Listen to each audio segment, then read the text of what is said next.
د خوست اطلاعاتو او کلتور ریاست د خبريالانو لپاره تفریحي سفر برابر کړی وو. په دغه سیاحتي سفر کې د بېلابېلو رسنیو خبريالانو برخه لرله. مسؤلینو ویل یا تفریحي سفر یې موخه د خبريالانو ذهني ستړیا لرې کول او د دوی ترمنځ شته اړیکه لا قوي کول دي.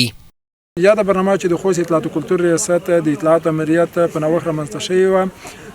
هدف له همدغه برنامې څخه د ژورنالیستانو، ادیبانو او د رسنیو مسؤلینو ذهني تفریح او د دوی ترمنځ انسجام، اتفاق او اتحاد.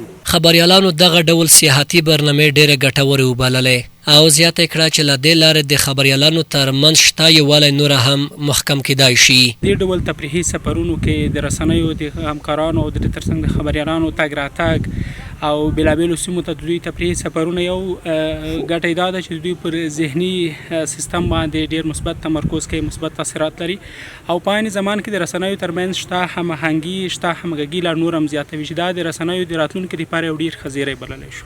دا ډول او دې ته ورته نورې غونډې وخت نه وخت د میډیا یا هم د رسنیو برخو ملګرو لپاره جوړېږي، برابرېږي، دا ډېرې ارزښتمنې دي ځکه هر وخت کاري بوج وي، دفتر کارونه وي، رسمي کارونه وي، نو دا طبعا معلومه خبره چې د انسان په دماغ باندې بد تاثیر لري او سړی خسته کوي.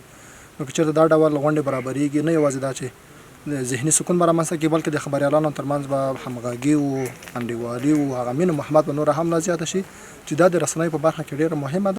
له دې وړاندې هم د خوست اطلاعات او کلتور ریاست له لوري خبريالانو ته د تفریح برابرولو لپاره سیاحتي سفر ترتیب شوی و چې زیات شمېر خبريالانو پکې برخه لرله.